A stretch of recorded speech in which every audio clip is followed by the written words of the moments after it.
You're listening to Late Night Radio on the SHR Media Network. Caution, there will be mature themes explored and potentially adult language used. If conservatarian words, phrases, certain concepts, or rhetoric offends you, tune out now. Freedom is never more than one generation away from extinction.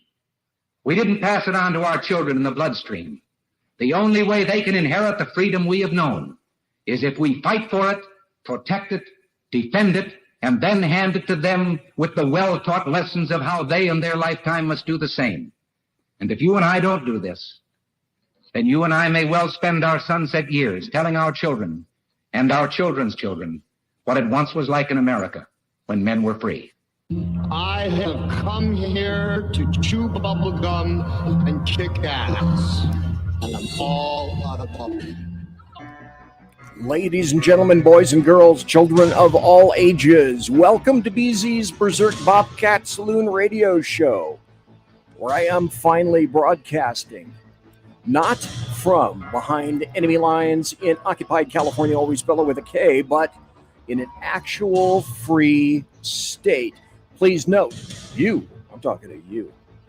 What you're going to hear tonight consists of my opinion and no one else's, perhaps those of my guest, who tonight is going to be KARI, BAXTER, DONOVAN, one each. And I want to remind you that tonight is Thursday. It's September 12th, the year of our Lord 2024. I am BZ. So I want to tell you this. Come on into the saloon, relax, converse, where we are still serving stiff drinks, facts, history, logic, rationality, proportion, context, tradition, intent, and common sense. Please recall, we don't water our drinks just like we don't water our conversation. Politics, religion, crime, culture, race, sex, economics, science, law. We talk about it all right here in the saloon where the speech is free. But the booze, senor, she is not. I am primarily done with compromise and bipartisanship. I've been labeled everything from a terrorist to a misogynist to an extremist to a white supremacist ad nauseum. These people think they're insulting me. I've been insulted and shot at by professionals, and most of you other assholes are not. Sorry, that's the way it works. So, if loving God, if loving my country, if loving the Constitution, the Bill of Rights, due process, malum in se versus malum prohibitum, if that makes me a terrorist, then so be it. When we can no longer access freedom in America, where can we find it? Are we going to find it in France, in Germany, in Europe, in China, in Russia? I don't believe so. Well, tonight in the saloon, we have KARI, BAXTER, DONOVAN, who's writing now at the War Room, thewarroom.org. But the interesting thing is, I want to show you guys this. I want to tell you before we get to KARI, a lot of things are changing at SHR. And the things that are changing are our new site. Sean Lewis has come back, and he has decided that he's going to update shrmedia.com. It's not you. If you go to shrmedia.com, you're not going to go to the old website. You will go to this new website, and it's pretty fabulous. You've got all the various places that you can go to on top. BZ's Den. I didn't know I have a den, but apparently I do now. The Reaver of Common Sense. He is back too. Sean has his own page, Media About, and you can go through here and you can see all the various posts that Sean has done. And we will get it to the point very soon. I don't think we've done it for this show, but we will soon get it to the point where this presentation you will be able to watch being simulcast on shrmedia.com. Now, do you remember the older listeners and the older watchers when we updated to video. You used to be able to hear us on Spreaker at shrmedia.com. The goal is now for you to be able to watch us, myself, Sean, the Reaver of Common Sense, Jeff Dunitz. Oh, by the way, I forgot to tell you, this is the SHR Media Network, and Jeff Dunitz will be coming back. I hope to have him on the show sometime next week. So he's going to be returning to SHR Media after an extended absence. With luck, he'll be coming back next week. He's back. Jeff Dunitz will be coming back. So there are a lot of cool things that are happening at shrmedia.com. And with that, the act you've known for all these years, KARI Baxter Donovan with Steve Bannon, and now she's writing for his warroom.org, warroom.org. And KARI, we just got through speaking. KARI said, that was a really bright day, and that's why I'm squinting. And it was about 300 degrees out there, but still looking damn good. It's KARI Baxter Donovan. So, KARI, welcome to the saloon. We literally have not seen you here for 2.5 years. Yeah. Just about 2.5 years. It's been a while. It's been way too long. It has. Good. Yeah. And let's see, what do we want for a background? That's pretty splashy. I like that. Looks like that. You like that one? You want to know where that is? That's taken from inside my car at a car wash. That's what it looks like. Okay, well, that's what it is. It's awesome. I love it. It's good. The flag was good. Hey, I'm just happy to be here. Okay. So I'm good. You choose. You know what? The flag looks good. And this looks good. No, that's too close. Too close. Okay, back up. Whoa. Right. Back up. Right. That doesn't look Yeah, good. that's much better. I like that. I'm not going to go there. So anyway. I didn't want to brush my hair hardly. Come on, dude. Like I said. I'm a writer, I have a face made for radio. So what did Sean do? What did Sean do before we, well, I don't know, at about 2019, somewhere around there. I started in 2017 at SHR. And then he transitioned over to, no, not a woman. Okay, folks, don't say that. He doesn't like that. We transitioned over to video, which was a very cool thing. I remember when he did that. I remember. I was around. Can you believe we were on complete audio. We were on Spreaker, audio only. And we had a blast on that. And then video, everybody's doing video. And I figured it would be way cool. And so I moved. My last show was in 2021. It took me about 2 years, 2.5 years before we finally got both homes moved. And bought another home in a free state. And now we are here. But enough about me. What about you? In those intervening 2.5 years, KARI Baxter Donovan, whom I used to quantify as my ECPG, which is my East Coast political goddess. I bet you haven't been referred to that in quite some time.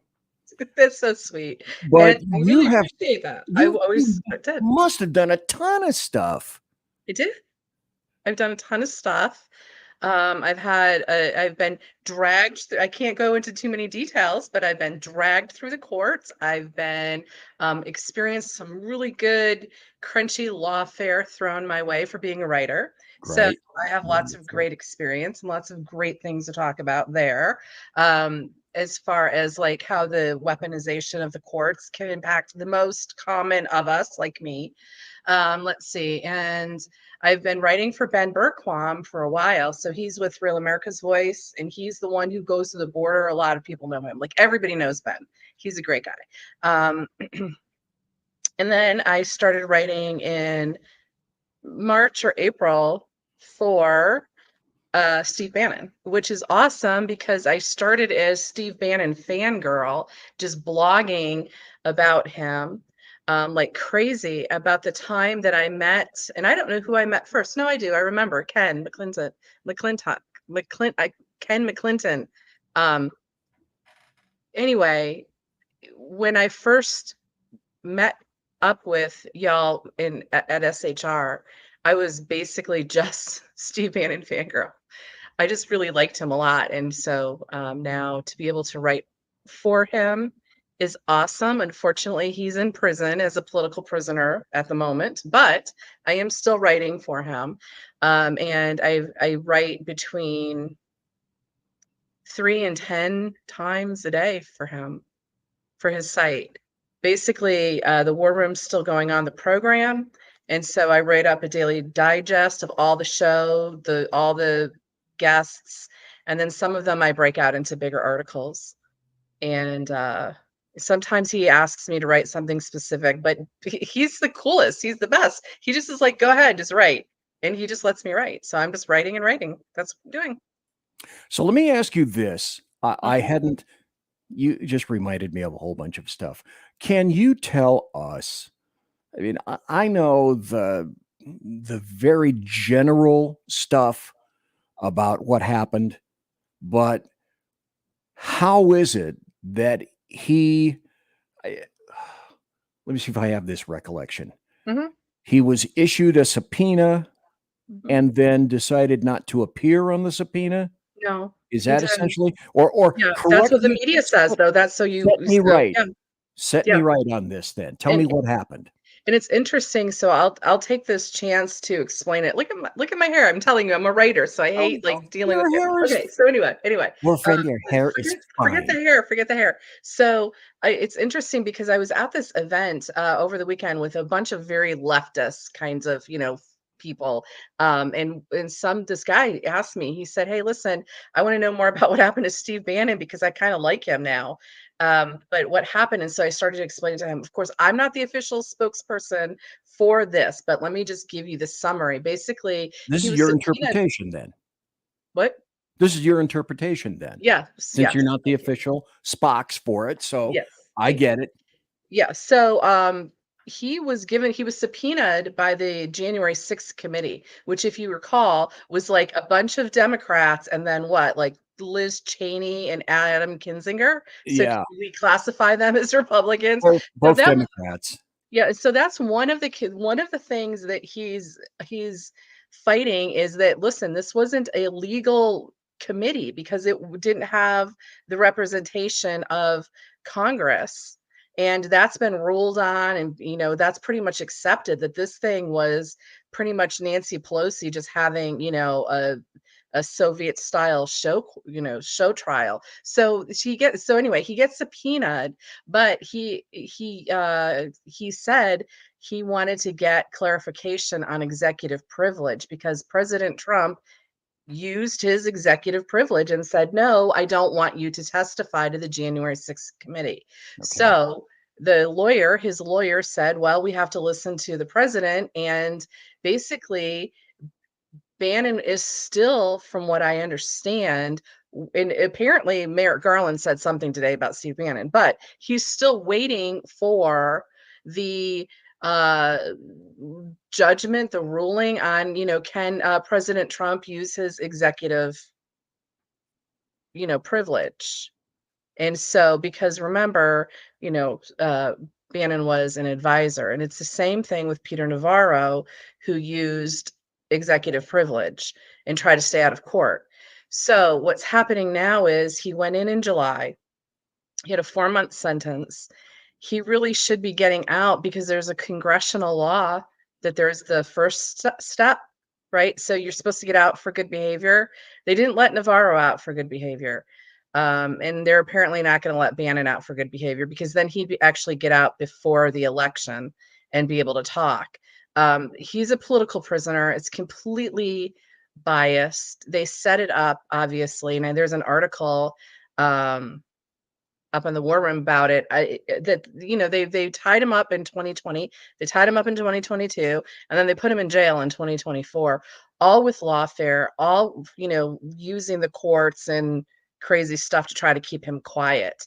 But basically, it's for defying a congressional subpoena, which, by the way, is a misdemeanor, but they're being treated like the top felons in the country and locked away. So it's very, very crazy. It's very bizarre.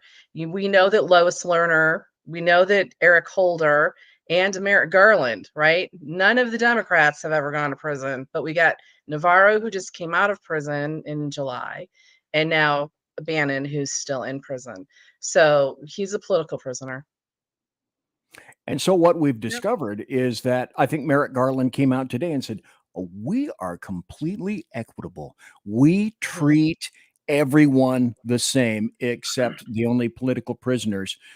You still," and I've Right. tried like hell to find out who's still from January 6th in a jail somewhere in Right. DC, and Right. you can't find out who those. There are still some people, folks.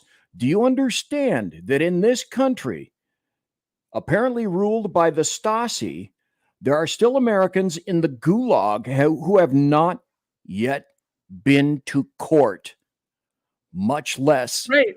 been sentenced from January 6th. That's 2021. That's 3 years ago. That's like taking an individual, throwing them into debtor's prison, Yes.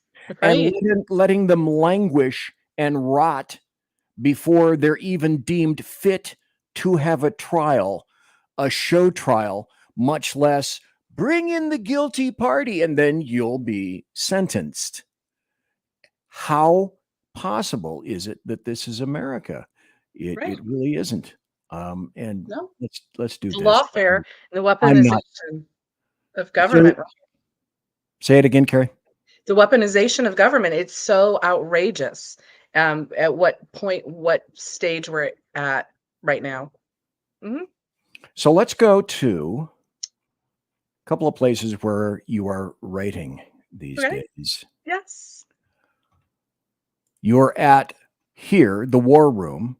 That's warroom.org. And you have, I believe, a number of articles that you've written in here.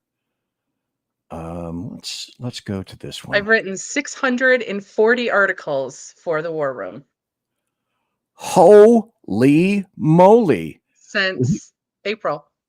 Here's the first one: Biden-Harris administration's misuse of government and their evasion of voter concerns on child sex slavery. We have a sheriff in my current county up in North Idaho who said there is no such thing as child trafficking up here. Funny thing is, we're not that terribly far from, say, Spokane, which Right. is in Washington and a massive leftist state. And also, we're on 2 huge interstates. We're on a massive east-west interstate, and the biggest interstate in between, well, it runs north and south through Idaho, and then down further south. So we have access. We have an airport that takes 737s, that takes an A310, an A320, large commercial aircraft. We can have people dumped in here at any time. In any event, you write for the warroom.org. And then I also pulled up, there are all the articles. If you look for Kari Donovan, there are all the articles that she happens to have written here. Oh, by the way, if you're looking at the bottom, this is really small. I can't make it any bigger, but the articles are from 1 to page 64. So there are 64 pages of essentially articles that you can read by Kari Baxter Donovan. And let's go to, this is your Twitter page, and you are at Seorsa 1776. Now, if you would explain that, what is Seorsa? You explained it to me once, and I have no memory. I forgot. It's not the most important thing on your mind. What is going on around here? I know. I'm going to have to throw a flag on the play. That's here. right. 10 yards and loss it down. But what was that? I do not recall. It's Scottish for liberty and freedom. It's just Scottish. It's just a Scottish word for liberty and freedom. Nice and plain. Yep. So here is your X page. Yep. And all of her stuff, if you want to find her media stuff, is right here on. And that's my photograph too at the top. I'm very proud of it. because I'm really, really, really into photographing IndyCar and reporting on the on Indy racing, and I'm just really proud of that photo. So Well, it looks I get like to run around in a little photo vest and everything. you get into the pits then. Yes, I do. Mr. Penske is extremely generous to any media, and he gives us, oh my gosh, he treats us like royalty. I literally had a housemate who came all the way from Mexico because he said nobody treats us like this in racing in Formula One in Mexico. Mr. Penske gives us access to almost everything that he can without, like, there are some times where they only let very professional top photographers, but I'm literally standing next to, I have a photo of Joseph Newgarden that year he won. I'm literally, I mean, 2 feet away from him as he's taking off on a qualifying day. And it's like a dream come true because I've been going to the race since I was a little girl. Literally, I'm thinking, how did I get access to this? I'm sitting in the pits. I was sitting next to Chip Ganassi on the wall in the pits, if anybody knows about the Indy 500, and I'm just like hanging out with Chip Ganassi. I mean, that's crazy. Yes, good So access. how do you get access for that? Just because you like it and you've been going so many times? No, I'm because I applied for media. Oh, So okay. they give me all the press releases, all access to all of their Penske entertainment, uh, their photography. Then when I'm there, I do a little photography. It's not a class. They're not teaching me how to do photography, but they give you a class on where you can go, what you can do. But I know the track very well. So I just sit there, and then they give you the vest and you can run around and do all the photography. I hang out with in one turn with the AP photographer who's there to get all the crashes, and he gives me all this great advice. It's so much fun. So, but I just applied for media, and then I show them where my articles are. Every year they go and they read my articles and look at my social media and stuff, make sure I'm reporting on the race. How very cool. Let Yeah, me point it's this one awesome. thing out. Um, I'm trying to recall, and I think this is the crux of the biscuit. Okay. You were involved. You have pretty much always been interested in politics. Would that be correct? Yes. Okay. Yes. And then you came upon something, and correct me if I'm wrong, but this is the gist of what I'm remembering. You made what I think was a very salient discovery. You started looking at press releases. This is kind of where you made your first foray into media. And people put out press releases all the time, and then you began to discover that there were really little meaty jewels in press releases, just Oh, press yeah. releases Right, right, right, that right, right. that people weren't that the press, what I term the American media maggots, weren't customarily picking up. And you would look at the average press release, and after going through the various press releases, you came to realize they're talking about things in here that no one else really is reporting. They're they're hiding and lying up front. It's right in here, but nobody's reporting on this stuff. Isn't that kind of how you got your first starts, so to speak, making those kinds of revelations? Yeah, what a great memory you have. I forgot about that. I think that was when I started writing for Big League Politics, and I was writing for National File and David Harris Jr. And some other places. But yes, I totally forgot about that. That's what a great memory. So the official, this was during the Trump years, the official press releases were coming out, and I had come on to a number of your programs to talk about it, that the details that were in there were things that the media was, like you said, completely ignoring, which was just kind of shocking. Like, why are they making stuff up when they're getting the same press releases that I'm getting? And I think that I try to encourage other people, like, y'all, you can just go and sign up for these same press releases and start reporting the real news of things that were happening. Of course, we know that the corporate media was probably really trying to cover up what President Trump was doing in his administration because they didn't want him to get any good traction on anything. So I can't remember the specific stories, but there were a number of things that I remember now exactly talking to you about and saying, I'm so surprised that this is in just a regular press release. Yeah. Well, this stuff I remember also you saying these are hidden jewels. There are all sorts of these hidden jewels littered all about these press releases, and they're hiding there on paper, produced by whomever, but they're hiding in plain sight. And Right. That then sounds like me. you started going through all the press releases, and Mhm. actually, people. I'm sure that most of the media is jaded, and they say something similar to, "Okay, another press release from X, Y, and Z," and it either gets round filed or they'll briefly look at it if it's the slightest bit interesting. Mostly not. It would get pitched, and Right. you found essentially a treasure trove of information, and that's kind of where you got your start and your insight, which then led you to write stories off of what people would customarily say, oh, just press releases, Right. except you found sometimes the family jewels hidden within some of those things.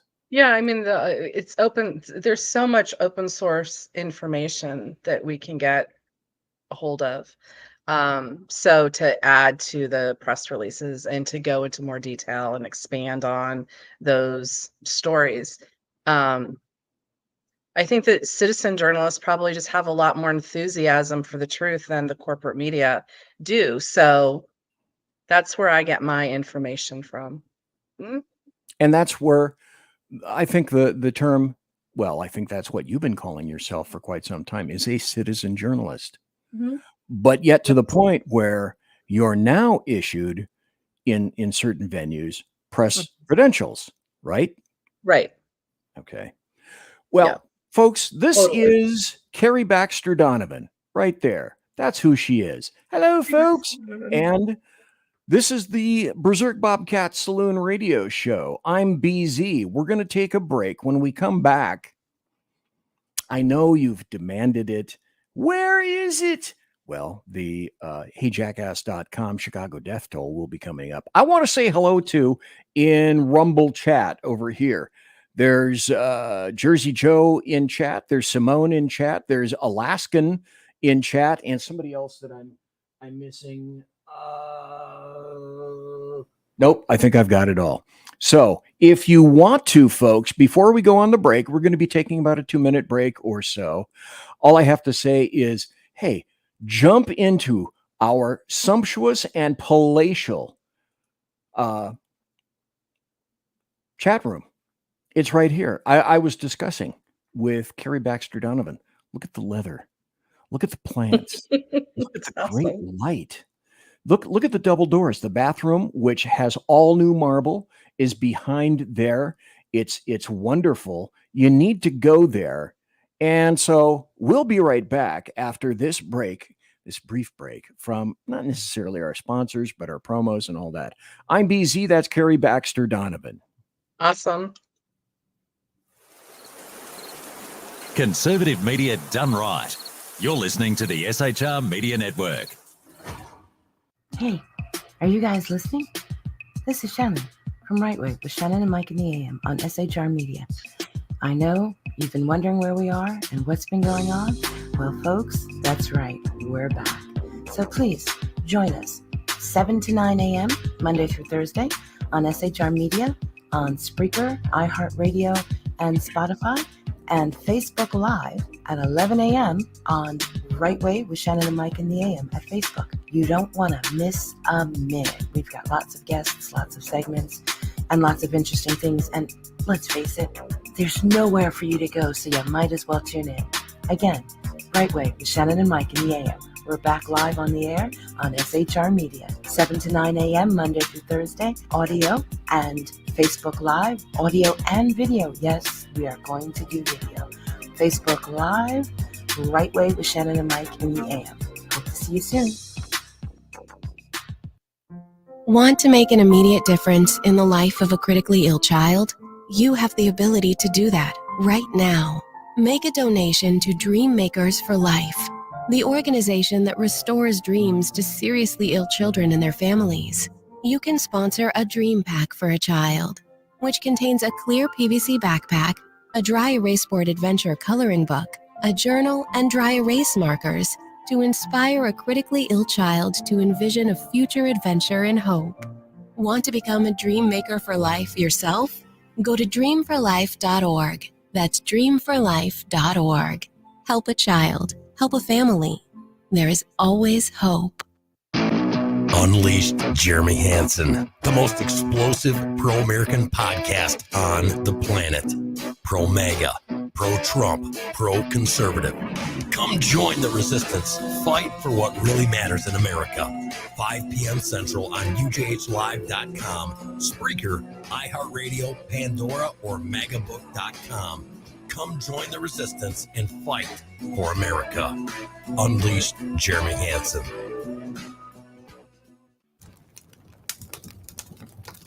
Do you value yourself, your family, your friends? Want to know more about how to survive, thrive, and stay alive in these dynamic times? Listen to Around the Campfire with Kate, Thursday nights and Sunday nights at 8 p.m. Eastern, 5 p.m. Pacific, 7 p.m. Central, only on PSN TV. That's Around the Campfire with Kate.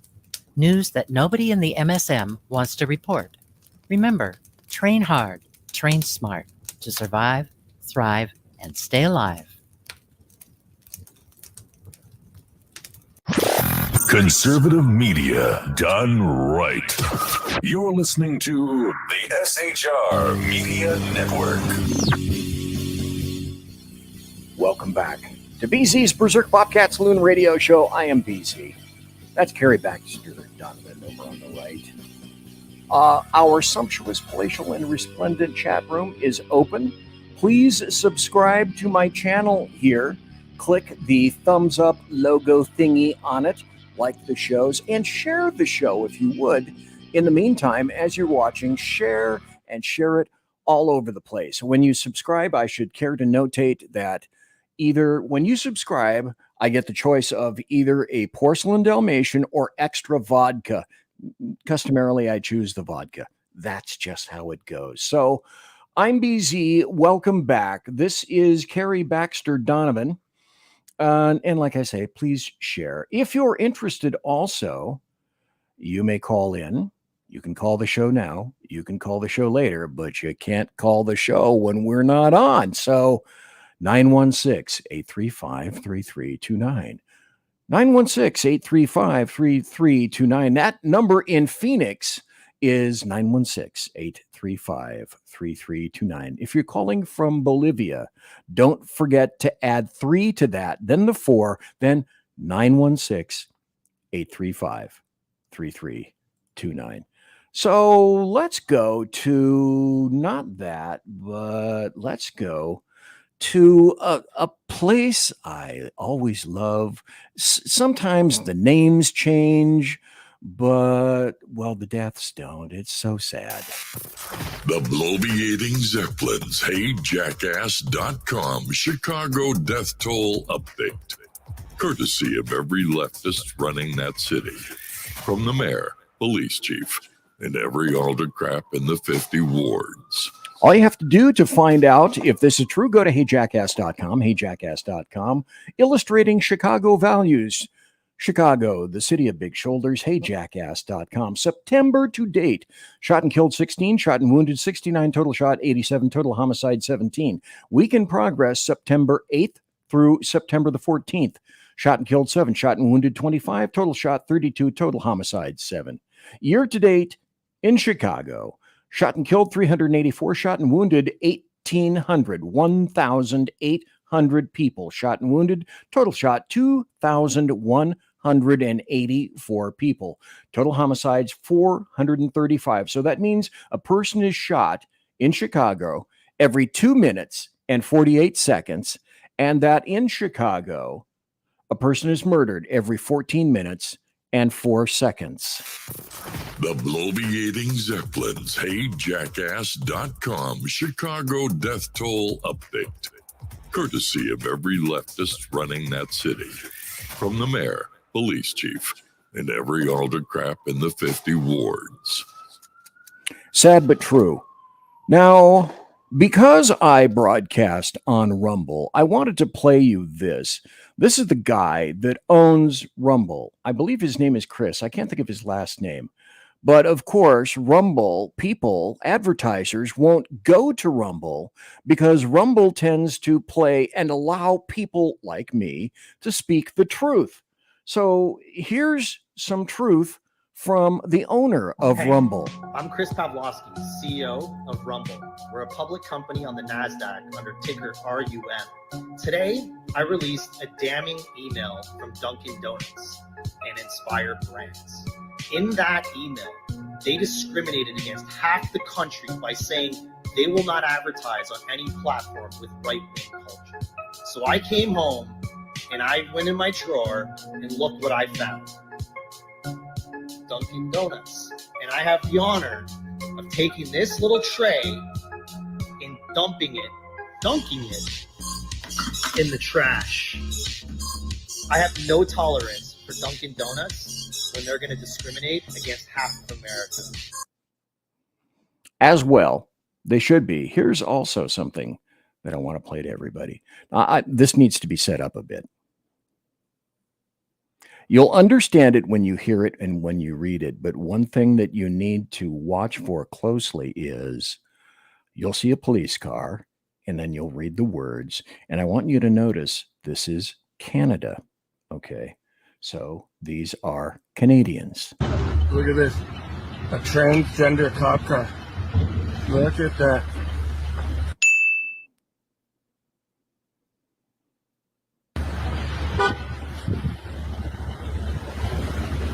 Are you guys cops or you just identify as cops?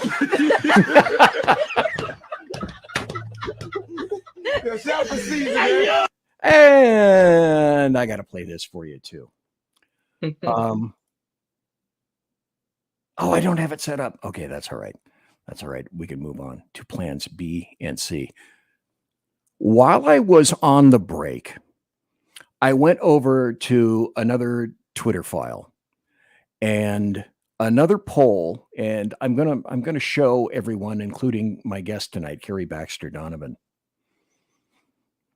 the results of the debate. But I just found out, and it's so quick I didn't have a chance to bring it up and move it over to my video screen. A poll has just been released by highly respected pollster Tony Fabrizio, showing that I, meaning Trump, am up 3 points after the debate. These are largely independent voters who are tired of watching our country go down and want to make America great again. So the memo is this. I'm going to read from it. The top of it, the headline is Trump campaign memo, post-debate bump for Trump, Harris flat.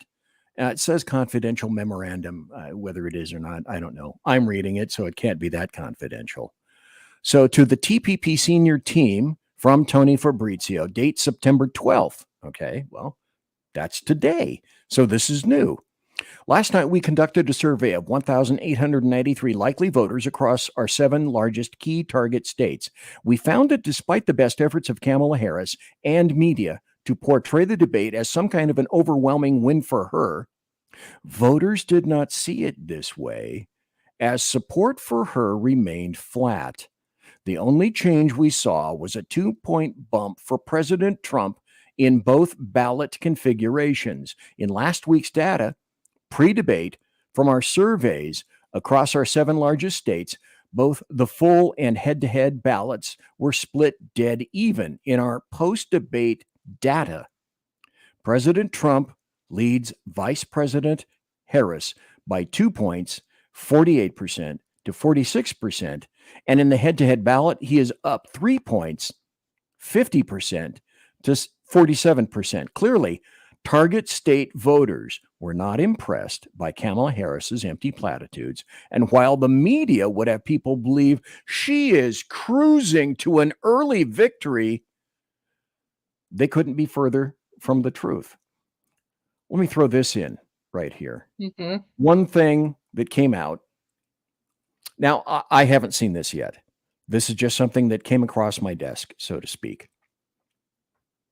Apparently, there's an ABC whistleblower who's going to release some kind of an affidavit claiming that the Harris campaign was given sample questions that were essentially the same questions that were given during the debate, as well as assurances that Trump would be fact-checked and she would not, which is exactly what occurred. Mm-hmm. Let me throw this up as well. Newsmax Snap poll, who won the debate? Donald Trump over Kamala Harris. C-SPAN, who won the ABC News presidential debate? Cami, 36, Donald Trump, 64. Insider Paper poll, who won the debate? Trump, 78, Kamala Harris, 13, not sure, 9. How do you get into the 9%? I don't grok that concept at all. Here's another one. Leading report, who won the debate? Trump, 91%. Harris, 9%. Here's another one. Political polls, who won tonight's debate? Trump, 57. Harris, 32. Nobody, 11.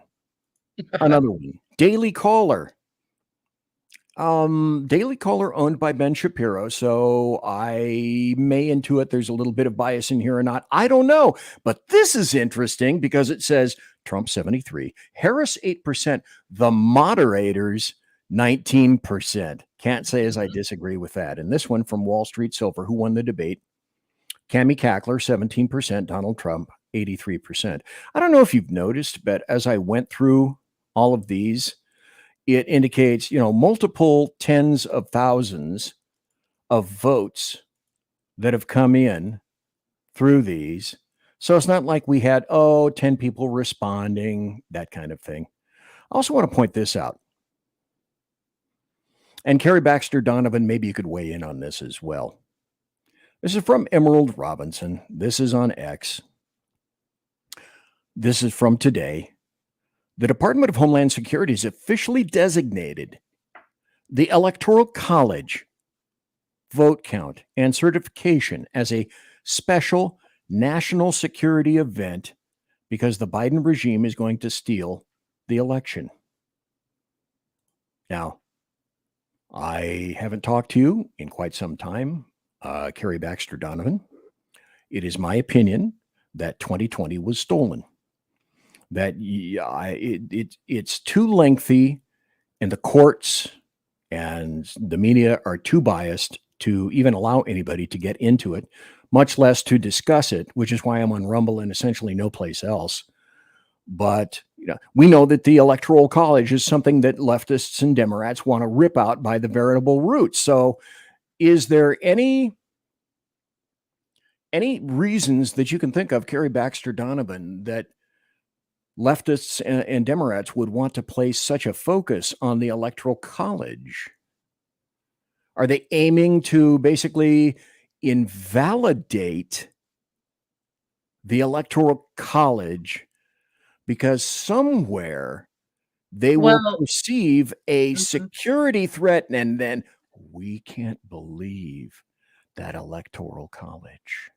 Well, because they're going to be absolutely gobsmacked, humiliated if they lose, when they lose the Electoral College, right? Because it's going to bring up questions to anybody who's left with their, brain in their head. Hey, what happened in 2020? They can't explain it, so they have to do all of this kind of gaslighting and crazy stuff. They can't explain away how nothing makes sense about 2020. So also they've done everything that in their power to absolutely marginalize and other President Trump since 2015, before he won 2016. He's the goblin. And so how could he possibly win the Electoral College of all things, right? Yeah. Let me throw this He can't win the popular vote. He can't win the electoral count. He can't. So yeah, they're going to steal it. They're going to try to steal it. Of course they are. That's why we have to go and make everybody go vote, just like in 2016. It didn't work for us in 2022. It did in 2018. It didn't, because everybody just kind of gave up and didn't go back to vote. We need to vote in powers and numbers like 2016. But yeah, I mean, they're going to do whatever but we know that, right? I mean, it's not really surprising to anyone. It was stolen. Of course, they've always tried to steal it. They try to steal everything. That's the only way they win anything. I agree. I heard, and almost every show now I say this because it's so true. I had a civics teacher in the 1960s, Mr. Helms. And the only thing I remember from junior high and high school was this. And I wasn't a political animal. I was a moron as a kid. Somehow this stuck into the neurons in the wheelhouse here. Don't know why. He said, Democrats don't win elections. Republicans lose them. Exactly. Yes. And the debate was Trump's to lose. The election was Trump's to lose. Historically, various elections were the Republicans to lose. But let me toss a potential theory out here, because I've been seeing this on more than one or two occasions in various forms of social media. Those people who predict things are essentially saying they don't think that Trump is going to win the popular vote, so to speak. But they do believe that he's going to walk away with the Electoral College. So now that this is burbling, it's a burbling, flowing undercurrent on social media, it would seem to me that now, having come up on somebody's radar screen, it's incumbent upon leftists and Democrats to make sure that maybe we need to be targeting more accurately the Electoral College itself. And then I suggest, well, maybe that's where it comes from. Did you happen to watch the debate? I did. I watched the whole thing. Okay. Any thoughts or opinions about the debate? Because boy, do I have. Well, I thought that there were a number of there was what a strange cycle. Everything is so strange about this, the cycle, the debate, everything. But there's some things that I didn't catch on to until after the debate. One of them being like Trump's kind of sort of distant, cool mood. I didn't really get what that was all about until at the end when he was talking to Hannity, and he said, this is very serious, because he wasn't jovial. He wasn't laughing. He didn't really try to make any point, any lightheartedness like he usually does. And I think that that was right. At first, it disturbed me because it was so atypical of him. I thought that, like many people, that he allowed Kamala to be too bold and dominant at some points. But in the end, I think that it didn't really do much of anything. I was watching the Breitbart sort of live blogging about it, and they were making the points that I was thinking in my head, so it was making me feel better. The whole thing made me feel anxious. I didn't think that it was smart of him to do the debate in the first place. I think that he should have said, I agree with the people who said he should have said, I'm not going to debate her because she wasn't chosen by the people. That would have been a good out. But, it is what it is. I mentioned to Ben Shapiro, hey, he was complaining about why did they let Trump do it, etc. I said, the dude's Scottish. Look, he's not going to turn down an invitation to fight because he's Scottish. That's what Scots do. We have a hard time saying no thank you when you invite us to a fight. So, people know that about Trump. They know that he's going to go in and he's going to fight. And he's going to say some stupid things and he's going to look like he's losing. But at the end of the day, it's what happens after the debate. And it's really hard to believe that anybody's going to say, you know what? Yeah, forget about the economy. Let's vote for Kamala. I mean, is this the time that we're going to have the first female president ever? I'm not excited. And as you know, I'm not a feminist. I'm not excited about the idea of a female president ever, let alone right now when everything is chaotic, all of these wars going on, and the economy is garbage. So I think that, maybe she won the debate as far as like her team saying, yeah, she won. She did a really good job. She didn't fall down on the floor and start crying. There are a number of things that I wish that he would have expanded on a little bit more. And I talked to you about that earlier. One of them being like this whole thing about the border, when he made some really good points about, hey, why don't we go wake up your boss at 4:30 in the afternoon and have him write a law to close the border, because that's how easy it could get done. Nobody fact checked that, and it should have been fact checked true, because I went down a rabbit hole, but I'm going to do it for a second here.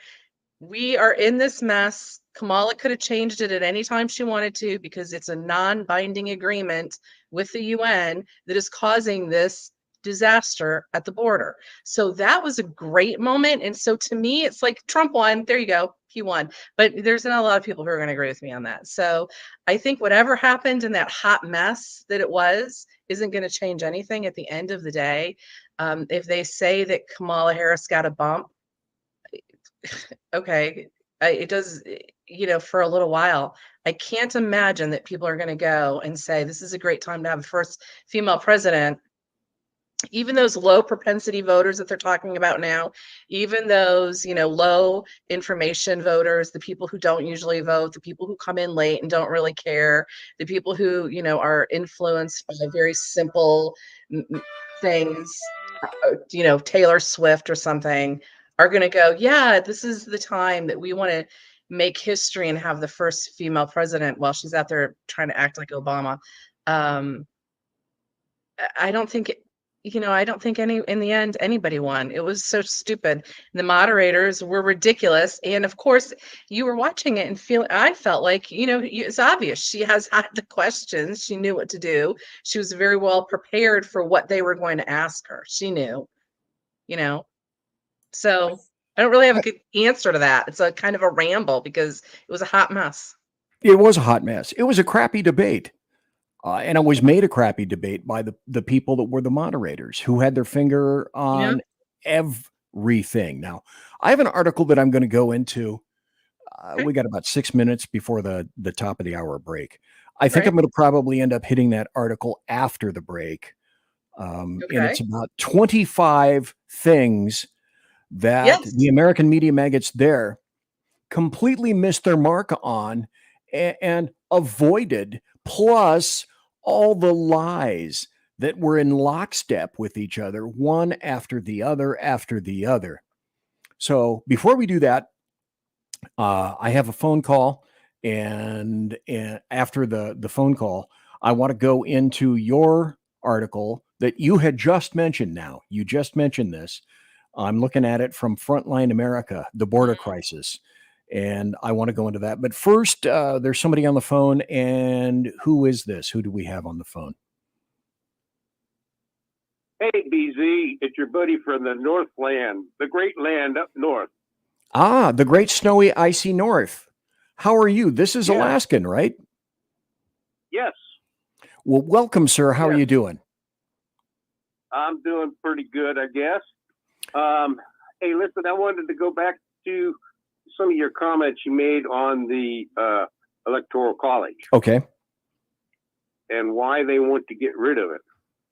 Yeah. Because the Electoral College. Go ahead. No, you go ahead. I'm listening to you. You're calling in, sir. Okay. Kind of got something going back with the phone.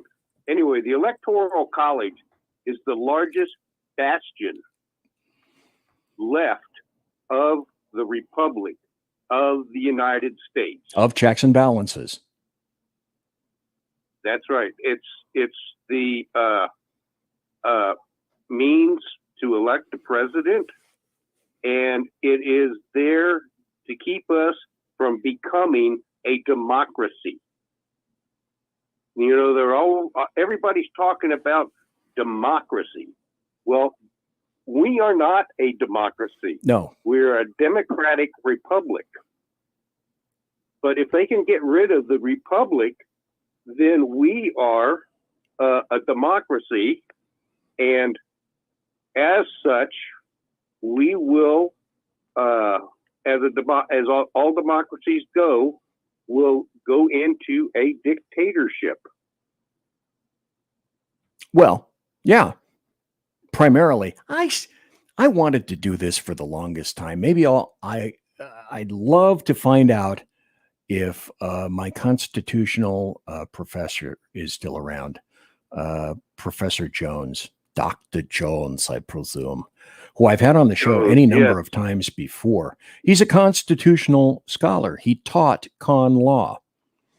And I'd love to have him. He may have done this on a prior show, but I'd like to have it, I don't know, at least an hour show on the difference between a democracy and a republic.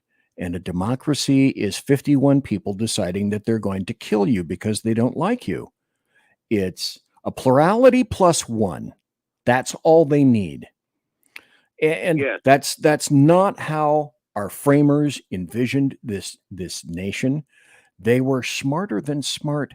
They knew the nature of humanity is to cheat and kill because they'd watched it in front of their eyes for the entire prior decade. And that's how we acquired our independence, by being rude and uncivilized and not wearing red coats, standing in a line and firing and expecting that we're going to stand and wear bright flaming yellow blazers, and we're going to line up here with red and line up here with fluorescent orange or yellow.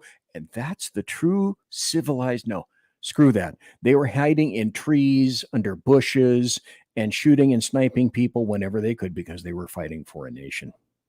So I want to do that. Thank you for reminding me of that, Mr. Alaskan. I want to do and delineate a democracy versus a republic. I remember going to, and if you have not gone to Prager University, and if you have questions about politics in general, go to PragerU. I think it's prageru.com, something similar to that. And look up any political topic that you want, and you'll find all of those things there. So yes, the Electoral College is simply part of the checks and balances that were installed on a number of levels by the founding fathers, because they were a hell of a lot more brilliant than the people we have in politics right now. Alaskan, it's the top of the hour. I'm going to take a break. Do you want to hang on the phone and come back after the break, or have you made your massage? Well, I think that's all I have to say on the subject that was brought up on the Electoral College. Okay. And if you bring up something that I think I want to suggest or comment on, I'll call back. Okay, cool. Excellent. If that's fair with you. It's all fair game in guns and cannons and hand grenades and volleyball. Yes. And folks, I'm BZ. That's Kari Baxter Donovan. And we're going to take a break at this point. Are we, Mr. Producer? Come on.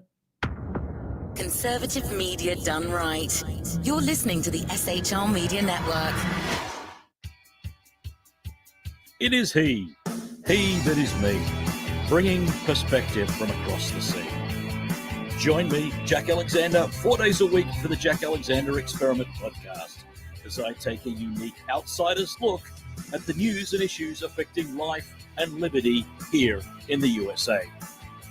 I'll show you what the mainstream media refuses to.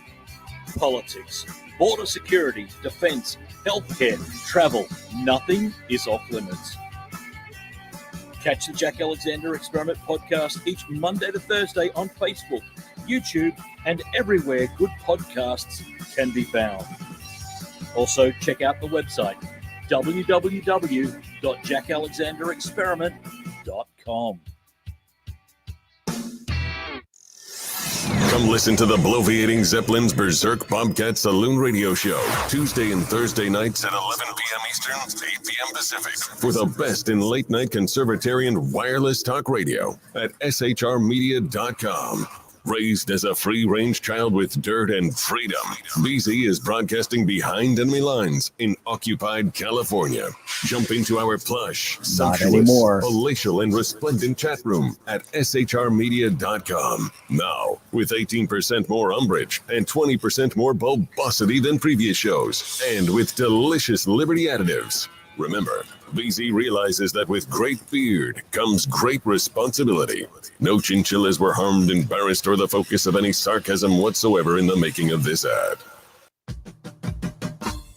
It's your business diva here, Melanie Collette. I am inviting you to a front row seat as I discuss some of the most intriguing details of wealth and finance with today's movers and shakers in the world of business.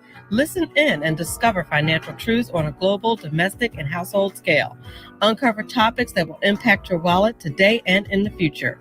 Money Talk with Melanie airs Monday through Friday, 5 p.m. East, 2 p.m. West, right here on SHR Media and High Plains Pundit Talk Radio. You can't afford to miss it. After 6 years covering terror and corruption, the Unpleasant Blind Guy is making a change. I'm Dave Milner. Join me on Spreaker and YouTube through SHR Media and on the Western Free Radio Network as I team up with Jeff Mitchell, host of the English Defense League radio show on blogtalkradio.com. Check show pages for airtimes. It's the Unpleasant Blind Guy. On EDL Radio. There's no surrender, ever. Because truth is not always pleasant. Conservative media done right. You're listening to the SHR Media Network. Well, ladies and gentlemen, boys and girls, children of all ages, I'm back. I'm BZ. If you would, please share the show, give me a thumbs up, and subscribe to the show, please. Click the share button and let all your friends know about BZ's buttery political goodness, which is spread all over with a huge, wide ladle. Great buttery political goodness here tonight. We are speaking to KARI Baxter Donovan, and here she is. Let's see if I always get this wrong. Okay, there she is over there, KARI Baxter Donovan. I have to keep remembering that as I'm looking at the camera, it's backwards. So if I want to point that way, I'm pointing to my left when I should be pointing to the right. But it all makes sense now. Right. Anyway, that was Alaskan. Mm-hmm. You're in the saloon. That's KARI Baxter Donovan. And I'm looking at this article right now. Okay. That you had written. You brought this up earlier.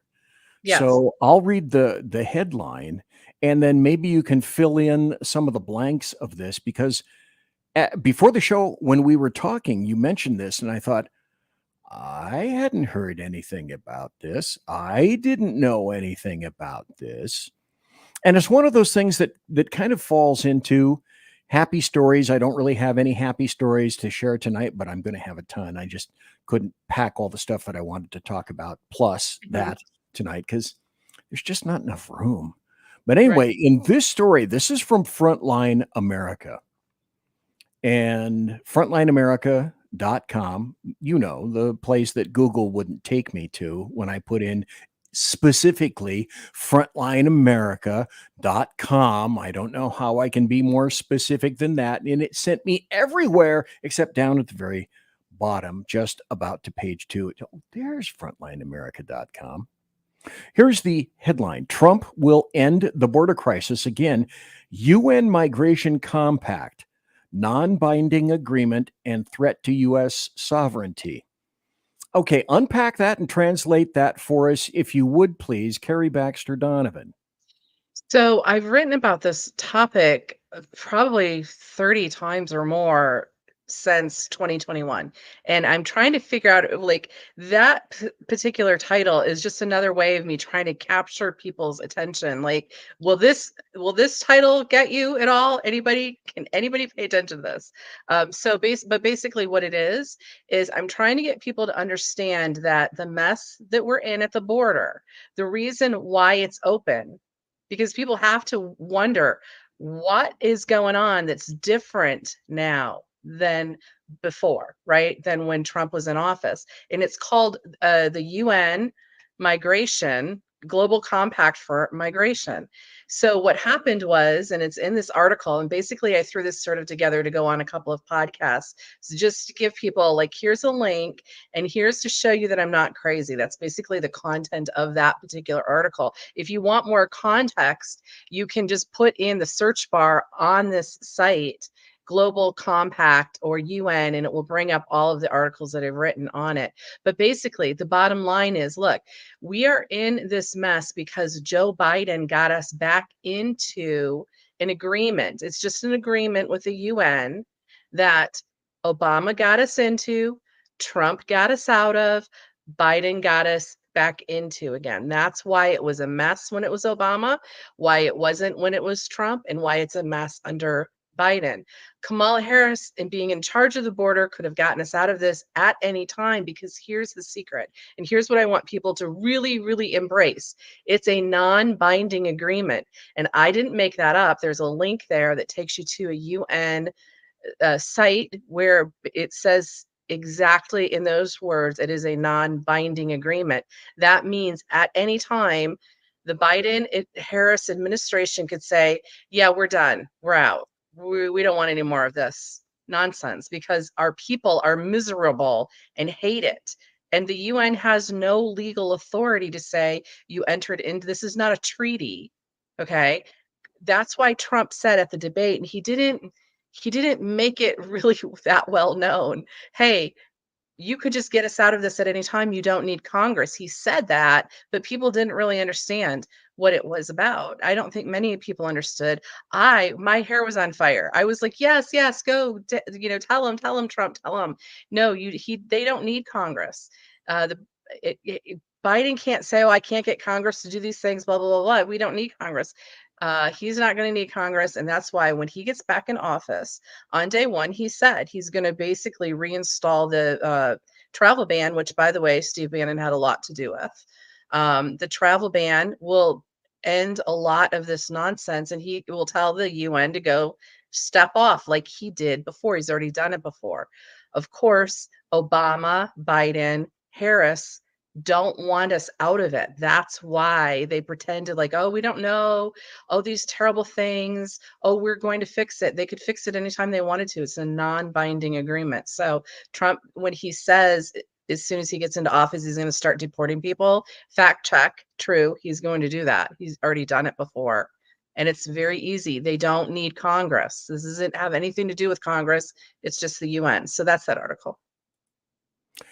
It's a good article. I'll go into it in a little bit more detail in just a moment. But you brought up essentially what was the close of Trump's debate, saying essentially all the things that you're laying out before us right now are things that you could have been doing since January 21st of 2021. And in all this time, almost 4 years, you have intentionally decided that you're going to neglect all of these things and then spout from the inside, oh, now we're here to clean up the same crap that we created for you.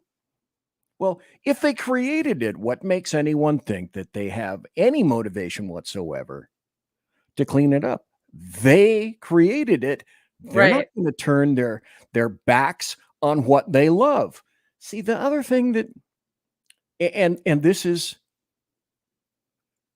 illustrative of leftists, the American media maggots. So if we know she hates fracking, Kamala Harris, she said in the debate that she's not against fracking. What the hell happened to all the leftists who should theoretically be up in arms about what she said? We must have no fracking. Why aren't they going nuts? Yeah, we know why. I know why. It's because she's not going to allow fracking, and they know it. That's exactly what's going to occur. Yeah, and the left and the Democrats, and we already know this, they're mourning tonight, cradle to grave for the party. They're like communist mindset, right? Win at any cost. They don't care about the country. They don't care about prosperity for our families and all of the things that we care about. They only want to win, and they want their in what we call the administrative state. Steve Bannon calls it the administrative state. I agree with him on this. The deep state basically are government workers. Okay, they're just government workers. The government is so big. They're just government workers who want to keep their jobs, right? Oh, good. I got a bell. Thank you. So they want to keep their jobs, and they just want to win. They want to keep their jobs. So that's what we're up against. They're going to lie. They're going to make stuff up. By the way, they say they want to be, for Alaska, they say they want to be a democracy, but they don't respect when they don't have the majority. They're the minority, right? We're the majority. They're the minority. They don't like all of this stuff about when there's the majority and the majority makes a decision. They don't like it if it doesn't have to do with them keeping their jobs and grabbing power. So they don't really want democracy either. What they want is they want power, and they want absolute power. And they want it to be the way that they want it. And they're going to make up whatever, steal whatever.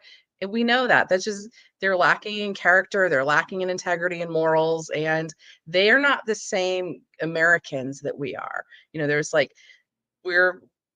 we believe in all of these founding documents and things and rights. We're not on the same page with these people at all. And so we know why, because they're not the same as we are. Well, recall recently that Bernie Sanders, in an article, I can't recall where it was from, might have been Fox News for all I know, said essentially, I get what she's doing. Does she still believe all of these things? Yes, she does. Why is she saying what she's saying, which seems to be in contravention of her core foundational beliefs? And Bernie Sanders, who, like him or hate him, he mostly hasn't lied about who he really is, or for that matter, who she really is. He said basically, well, she just wants to get elected. Okay, that's the truth. Now, let me go into your article, which is over here, over on this screen that I'm looking at, and flesh out your article just a little bit. We've covered it for years. This is a story from KARI BAXTER Donovan, right over here. Look, I got the finger right. The United States Global Compact. I didn't mean that in a disgusting way. The UN Global Compact for Safe, Orderly, and Regularly Migration, commonly known as the UN Compact for Migration, is a non-binding agreement that seeks to address various aspects of global migration. Signed in December 2018, it aims to improve international cooperation on migration issues, ensuring that migration is managed humanely, legally, and in an organized fashion. Well, maybe for the illegal invaders, it's all of those things, but it's certainly not for the people who are affected. Right. The compact is not legally binding, despite fears that it could impose obligations on participating countries. It does not compel nations to change their immigration laws or open their borders. And as you indicated, KARI BAXTER Donovan, the agreement is non-binding, meaning it is not a law. And you give a link in this article, which I'm putting up right here.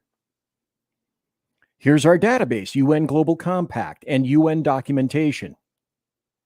So Donald Trump withdrew the U.S. from the compact, citing concerns about national sovereignty and potential political pressures to conform to international migration standards. His administration argued that the compact could undermine the U.S.'s ability to enforce its immigration laws and secure its borders independently. And you, KARI BAXTER Donovan, are saying something similar to the microsecond that Big Donald John gets in, he's going to completely eliminate that. Yep. And then that's also the microsecond that he will be attempting to send people back. Now, honestly, can he send 11 million, 20 million? No one knows how many illegal invaders are in the U.S. Nobody knows for sure at all. 20 million, 25 million, 30 million. The Springfield, Ohio, a town of 58,000, has 20,000 illegal invading Haitians who have been dropped on it from the United States government. Are they lawful? I guess the U.S. has said, bing, you're now legal. That town has increased by 1/3. A town who couldn't even hold its own, who couldn't support its own.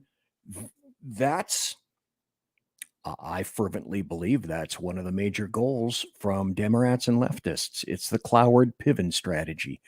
Destroy everything that you once knew and loved and then rebuild it from scratch.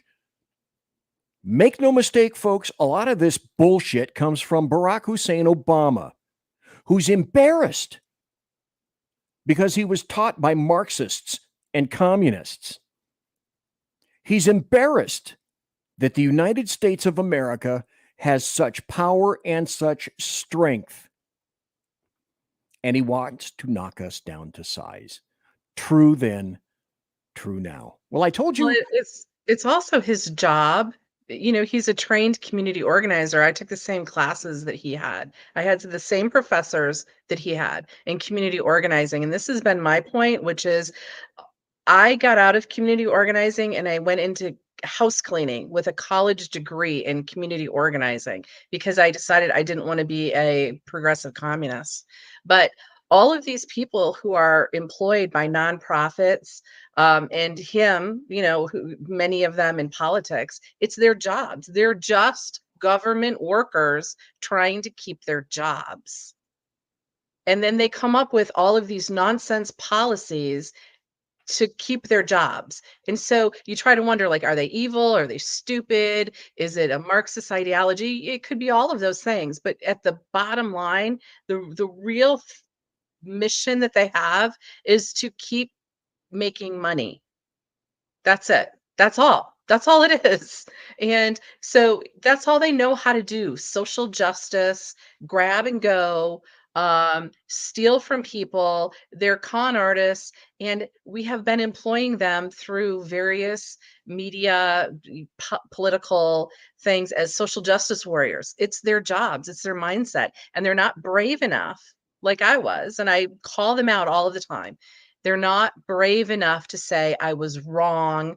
They might have gotten into it when they were young and ideological and thinking, I'm going to help people. That's why I got into it. I'm going to help people. And what they need to realize, and I post about this a lot, and I say, you guys are the ones who are hurting them. When I realized, hey, I'm the one who's hurting people, I got out of it because I have integrity. So I call them out all the time and say they just don't have any integrity. What they're trying to do is keep their jobs. They can't do anything else.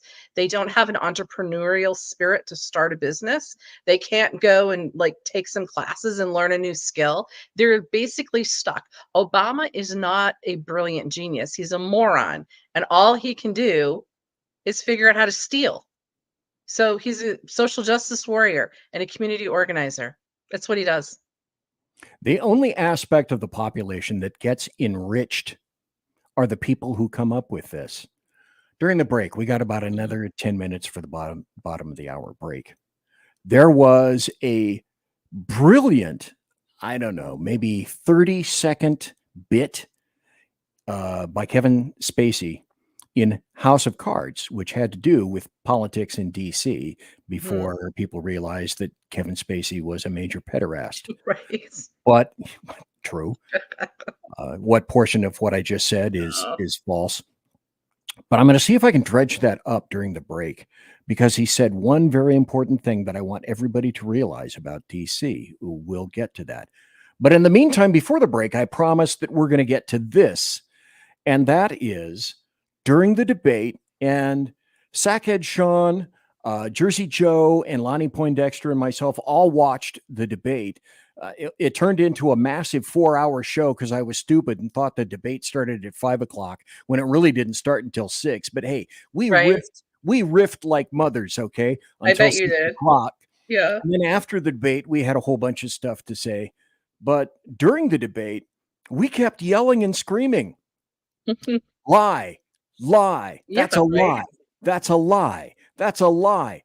Not fact checked, no pushback, but by any of the fucktards at ABC, nothing. So I want to go over this right now. Here are the 25 lies that Kamala Harris told in the debate against Trump. This was published yesterday. 1, She grew up as a middle-class kid. Well, no. Right. Harris's father happens to be a professor at Stanford University. And if you go to Stanford University, you don't go there by being in a little bitty shotgun shack. And her mom was a biomedical scientist at UC Berkeley. That's not middle class. Not then, not now. Then she lied about taxes, Trump's tax cuts. She said the 2017 tax cuts approved by the Trump administration benefited America's billionaires and corporations. Data from the IRS showed, on average, all income brackets benefited substantially from the Republicans' tax reform law, with the biggest beneficiaries being working and middle-income filers, not the top 1%. And then the Trump sales tax. She said that Trump is going to implement a sales tax. Not once has he ever said that he's going to do such a thing. Lied, not just, and the lies kept coming. January 6th. The January 6th events didn't put self-governance in jeopardy. It wasn't an insurrection. If you want an insurrection, all of 2020 was an insurrection. When 25 plus people were killed for months on end, billions and billions of dollars went up in flames. The economy was totaled. Cities and locations and police stations were burned down. Thousands and thousands of law enforcement officers were injured, some very seriously. One of them, a retired officer, a black guy who was killed in a major urban rat cage. It didn't take down our, quote, democracy. And then they compared it. These fucks had the temerity to try to compare it to World War II, the Japanese attack on Pearl Harbor, or 9/11. That's insanity, world. Project 2025. Truth in advertising. In Project 2025, I read one version where J.D. Vance wrote the intro, and I read another version where he was not anywhere with 2025. How many times does Trump need to disavow Project 2025? He didn't have anything to do with it. He's not having anything to do with it. He won't have anything to do with it in the future. If you want to read his platform, go to 2025 Trump. He'll tell you what he's interested in doing right there. But it's Project 2025. It's like the Lincoln Project. It's lie after lie after lie. Then she talked about just restoring Roe. And then she was asked about supporting any restrictions on abortion. She didn't even answer the question. She claimed she absolutely supports the reinstating of protections for Roe versus Wade.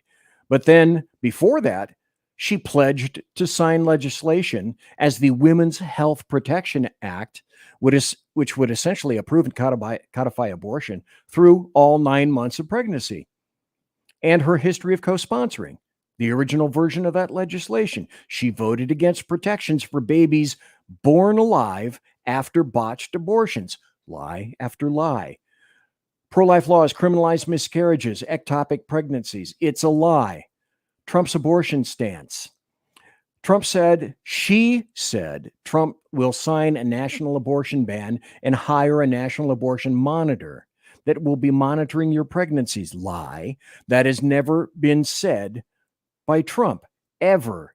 Then they said 9-month abortions don't exist. Who's that guy from Virginia? Maybe you would know. KARI, BAXTER, Doug, Bertram, past Virginia governor, who said that he supported abortions up to and including 9 months and birth. So she said, 9-month abortions don't exist. You had a Democrat governor in your midst who was advocating for that. Border bill. Northam. That was Northam, right. Northam. He did. I mean, he advocated for abortions up to 9 months and birth. Yeah. That was weird because it was such a shocking moment for the nation. But again, it just shows that they're completely out of touch with the people. It was a shocking moment when he said that because he took abortion then into, past birth.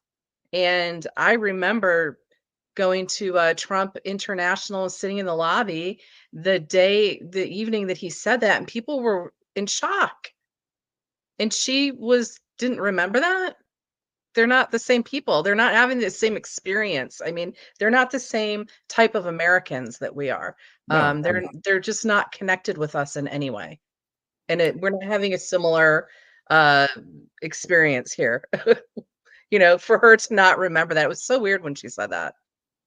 She also said that regarding the border bill, the Republicans vetoed and didn't want to have anything to do with a bill that would have stemmed the flow of illegal invaders and fentanyl at the border.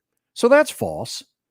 That would have essentially enshrined the current status of invasion into federal law, SCOTUS immunity ruling. Right. She mischaracterized the SCOTUS ruling regarding the immunity of a president. Essentially, what they said was, if he's working under the scope of his job, he's immune. If he's not, he isn't. Then, of course, the fracking ban. I played any number of times on this show. Kamala Harris saying, I will ban fracking. It cannot be more. What do you believe the word coming out of my mouth when I tell you I'm going to ban fracking? She said it. Yeah. And then, of course, she said, my values have not changed. Well, it's true. Let's see if this will play for Vice me. President Harris, in your last run for president, you said you wanted to ban fracking. Now you don't. You wanted mandatory government buyback programs for assault weapons. Now your campaign says you don't. You supported decriminalizing border crossings. Now you're taking a harder line. I know you say that your values have not changed. So then why have so many of your policy positions changed? So my values have not changed, and I'm going to discuss at least every point that you've made. But in particular, let's talk about fracking because we're here in Pennsylvania. I made that very clear in 2020. I will not ban fracking. I have not banned fracking as Vice President of the United States. And in fact, I was the tie-breaking vote on the Inflation Reduction Act, which opened new leases for fracking. My position is that... Okay, I'm just going to stop right there. It's time for the break. Complete bullshit. She is... Now, the one thing she said in there, and we'll come back to this story after the break. The one thing she did say in there was, my values haven't changed. Trust her on that one. California values. Her values have not changed. Guaranteed. You can take that one to the bank. Conservative media done right. You're listening to the SHR Media Network. Southern Sense is conservative talk with Annie, the radio chick you balance as host, and C.S. Bennett co-host. Informative, fun, irreverent, and politically incorrect. You never know where they'll go, but you'll love the journey. Annie is a top conservative host on Top Talk Radio and features some of the finest guests packed with important politicians and newsmakers. Listen every Friday, 3 to 6 p.m. Eastern, noon to 3 Pacific on the SHR Media Network. Remember, Southern Sense is common sense. We hold these truths to be self-evident, that all men are created equal, that they are endowed by their Creator with certain unalienable rights, and among these, life, liberty, and the pursuit of happiness. Hi, this is Eric Thompson. Please check out my new weekend review show, For Liberty's Sake, Saturday mornings, 10 a.m. Pacific time. Check out forlibertysake.com. Hey, are you guys listening? This is Shannon from Right Way with Shannon and Mike in the AM on SHR Media. I know you've been wondering where we are and what's been going on. Well, folks, that's right. We're back. So please join us 7 to 9 a.m. Monday through Thursday on SHR Media, on Spreaker, iHeartRadio, and Spotify, and Facebook Live at 11 a.m. on Right Way with Shannon and Mike in the AM at Facebook. You don't want to miss a minute. We've got lots of guests, lots of segments, and lots of interesting things. And let's face it, there's nowhere for you to go, so you might as well tune in. Again, Right Way with Shannon and Mike in the AM. We're back live on the air on SHR Media, 7 to 9 a.m. Monday through Thursday, audio and Facebook Live, audio and video. Yes, we are going to do video. Facebook Live, Right Way with Shannon and Mike in the AM. Hope to see you soon. Conservative media done right. You're listening to the SHR Media Network. And we are back. I'm back. Carrie Donovan is back. The people in chat are back. Sean is in chat. Jersey Joe's in chat. Jersey Joe. Yeah, Whiskey Dale is in chat. Whiskey Dale. Alaskan is in chat. Simone is in chat. You could be in chat too if you really want to. And I really want you to. I really, really want you to. I'm BZ. This is the last hour in the saloon. And essentially, let's see if I can find this. This is, where is it? Oh, I can't find it. If only I had a producer, but I don't. In any event, I told you that when we come back from the break, and I was busy like a little busy guy with technology, which doesn't love me. Technology hates me. Although the APS, which crashed on Tuesday, did get replaced today. Thank you, Amazon. Thank you very much, Mrs. BZ, who crawled under the desk to replug all this stuff back in. Why, you APS? Why, I oughta. Anyway, that's all replaced. The APS shouldn't crash on me anymore. But I told you I'd play this. This is from... this is Kevin Spacey talking about money and power and what's best in DC. This is from the series House of Cards. Power is the old stone building that stands for centuries. I cannot respect someone who doesn't see the difference. Oh, let me go back. Money is the McMansion in Sarasota that starts falling apart after 10 years. Power is the old stone building that stands for centuries. I cannot respect someone who doesn't see the difference.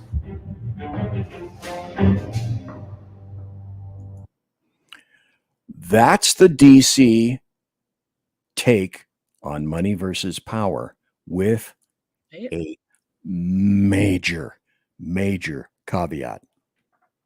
He revealed part of it. The writers, whoever they were who wrote that, revealed part of it. But power, ultimate power and control, does in fact yield the money. And they are all equally important. Some people think that money is the initial gain. Yeah, but the true power, the true ability to have your finger on all the control, will yield you all the money that you're looking for. So let me go back to this. We were talking about the 25 lies. We talked about the fracking ban. And, I want to play this. Listen to her. This is, again, in her own words. There's no question I'm in favor of banning fracking. So, yeah. So, is she in favor of banning fracking? From her own lips to everybody here. The Minnesota rioters' bail fund. She went out in Minnesota, wanted to let criminals that killed people burn down Minneapolis. She went out and raised money to get them out of jail. Trump said that. And she shook her head.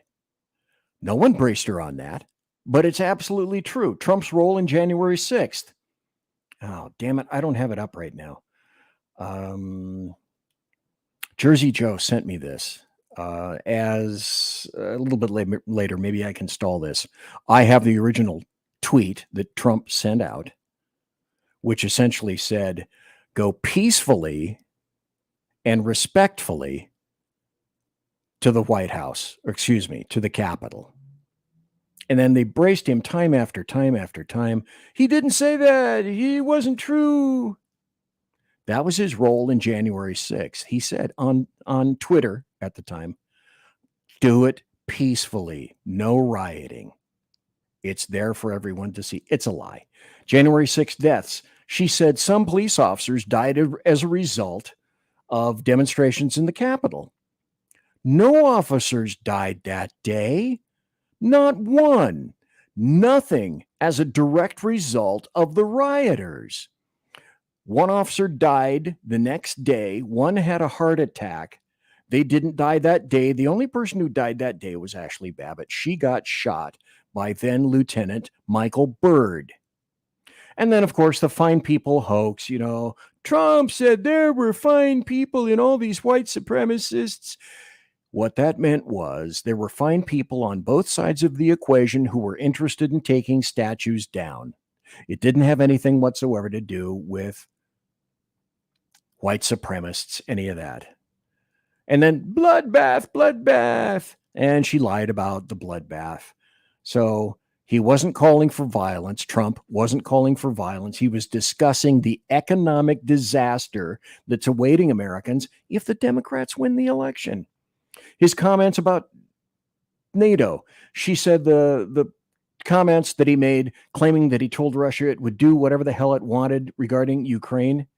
He was the guy who actually got NATO to pay up. That's never happened before. And then autocrats' preferences for president. She claimed the world's autocratic leaders are pulling for Trump. Well, that's a lie, because we already know that Putin already came out and said, I'm for Harris. I'd like to see Harris win. Then she said there is not one member of the United States military who's in an active duty combat zone in any war around the world for the first time this century. That's not true. The United States has troops in Syria. The United States has troops in Yemen. The United States has troops in Iraq. And contrary to popular belief, we have troops that are in Ukraine. Shh, don't tell anybody that we actually have boots on the ground. And also, 3 soldiers were killed in Jordan earlier this year. That's a bold. If that was your son who died in Jordan, you'd be a little torqued that Kamala Harris said, oh, your son, his life didn't mean anything. Those 13 didn't mean anything. Those 4 deaths in Benghazi, what difference does it make? Then she blamed Trump for Biden's botched Afghanistan withdrawal. That is so fundamentally stupid and a lie, I'm not even going to go into it. She said she doesn't support mandatory gun confiscation. That's false. That's a lie. She openly expressed support for that kind of a policy. Trump's foreign policy record. He got our embassy back in Tel Aviv. She says he's weak and wrong on national security and foreign policy. Everything that these assholes say, Democrats and leftists, they're accusing you, us, Republicans, conservatives, of the very same things that they're doing. She said, I never advocated defunding the police. Lie. Yes, she did. And IVF, in vitro fertilization. She said, under Donald Trump, abortion bans couples who pray and dream of having a family are being denied IVF treatments. Except that's a lie. Trump has openly touted IVF and even promised he would make taxpayers fund it. Whether you believe it or not, whether you like it or not, that's what he was saying. Then he said, I've been waiting all night to play this video. Have you seen this one? KARI, BAXTER, Donovan? I haven't, no. I bet you everybody over here in chat, in Rumble chat, has said it, but it's so damn good. I'm going to play it. Maybe you don't remember the part where Kamala Harris said, well, you negotiated with the Taliban. Yeah, I remember when she said that. Yeah. Mm-hmm. Well, he did negotiate with the Taliban. Yeah.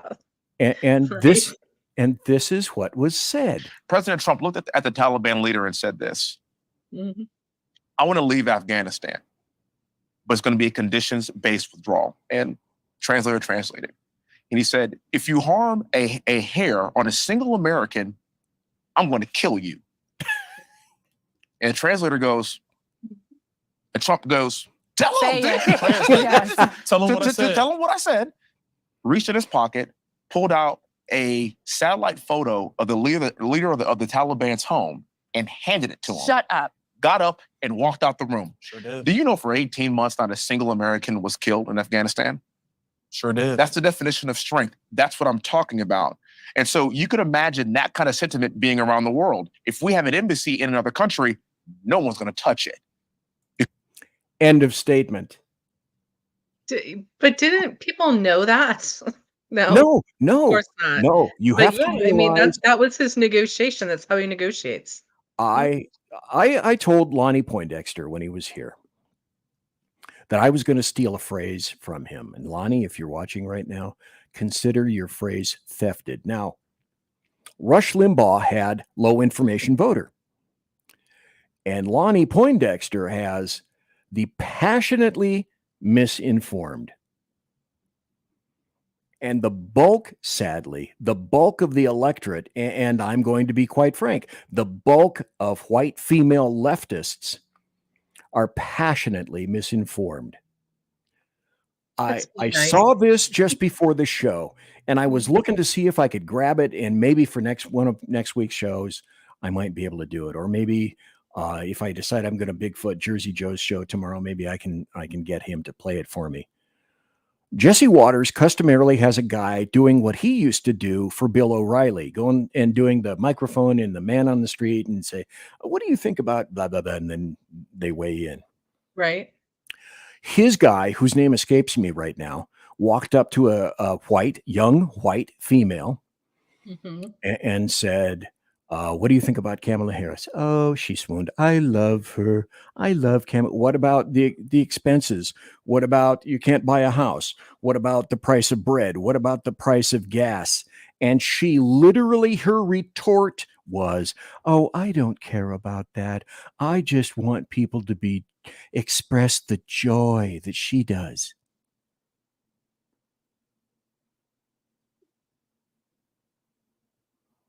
Yeah. That is where altogether way too many Americans, particularly, obviously, white females like that chickie. I've got to find that. That was in Jesse Waters' prime time, and if I can find that, I will. Here's another article that I'm going to go into.